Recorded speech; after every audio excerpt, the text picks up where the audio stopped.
তারেক রহমানের ঘাঁটি। আমরা এই পরিচয় দিয়ে গোপালগঞ্জে সেই ফ্যাসিস্ট শেখ হাসিনার পুরো নিশ্চিত তার নাম চিহ্ন তার গন্ধ আমরা পুরো মুছে ফেলানোর জন্য এই চেষ্টাই চলছে। প্রায় 500 লোকের বেশি আমরা টুঙ্গিপাড়া থেকে আসছি এবং সেগুলো জিলানী ভাইয়ের নেতৃত্বে জিলানী ভাইয়ের অনুদানে আমরা 500 লোক আসছি আজকে টুঙ্গিপাড়া থেকে। কখনো সম্ভব না, কখনোই না। শেখ হাসিনা মরে গেলেও আসতে পারবে না, আর আমরা চাইও না হাসিনের। আমরা হাসিনের তার বাড়ির লোক, তারপর আমরা হাসিনের চাই না। এর মতন রাক্ষসী মহিলাকে আমরা চাই না, যেভাবে আমাদের ভাইদের হত্যা করছে আমরা নিজের চোখে দেখি। টুঙ্গিপাড়া উপজেলা ছাত্র দলের থেকে আসছি।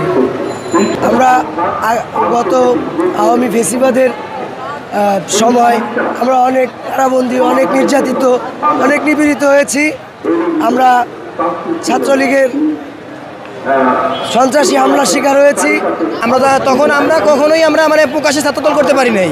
আমরা মনে করেন অনেক লুকায়ে করতাম, তারপরও আমাদের বাড়িতে হামলা করতো, বাড়িতে ঢুকতে দিত না, আমাদের ফ্যামিলিতে চাপ দিত। মানে ছাত্রলীগরা এখনও তাদের মানে যে সংগঠন, তারা আমাদেরকে ফেসবুকে নানাভাবে ছেড়ে দিতেছে যে আওয়ামী লীগ আছে, তোদের খবর আছে, ম্যান তেন। মানে তারপর আমরা ভয় পাচ্ছি না, আমরা শহীদ জিয়ার সৈনিক, আমরা লড়াই করব কতদিন আছি। তারেক রহমানের ঘাঁটি।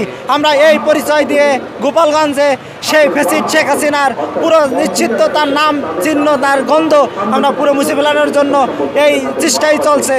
প্রায় 500 লোকের বেশি আমরা টুঙ্গিপাড়া থেকে আসছি এবং সেগুলো জিলানী ভাইয়ের নেতৃত্বে জিলানী ভাইয়ের অনুদানে আমরা 500 লোক আসছি আজকে টুঙ্গিপাড়া থেকে। কখনো সম্ভব না, কখনোই না। শেখ হাসিনা মরে গেলেও আসতে পারবে না, আর আমরা চাইও না হাসিনের। আমরা হাসিনের তার বাড়ির লোক, তারপর আমরা হাসিনের চাই না। এর মতন রাক্ষসী মহিলাকে আমরা চাই না, যেভাবে আমাদের ভাইদের হত্যা করছে আমরা নিজের চোখে দেখি। টুঙ্গিপাড়া উপজেলা ছাত্র দলের থেকে আসছি। আমরা গত আওয়ামী ফেসিবাদের সময় আমরা অনেক কারাবন্দী, অনেক নির্যাতিত, অনেক নিপীড়িত হয়েছি। আমরা ছাত্রলীগের সন্ত্রাসী হামলার শিকার হয়েছি। তখন আমরা কখনোই মানে প্রকাশ্যে ছাত্রদল করতে পারি নাই। আমরা মনে করেন অনেক লুকায়ে করতাম, তারপরও আমাদের বাড়িতে হামলা করতো, বাড়িতে ঢুকতে দিত না, আমাদের ফ্যামিলিতে চাপ দিত। মানে ছাত্রলীগরা এখনও তাদের মানে যে সংগঠন, তারা আমাদেরকে ফেসবুকে নানাভাবে ছেড়ে দিতেছে যে আওয়ামী লীগ আছে, তোদের খবর আছে, ম্যান তেন। মানে তারপর আমরা ভয় পাচ্ছি না, আমরা শহীদ জিয়ার সৈনিক, আমরা লড়াই করব কতদিন আছি।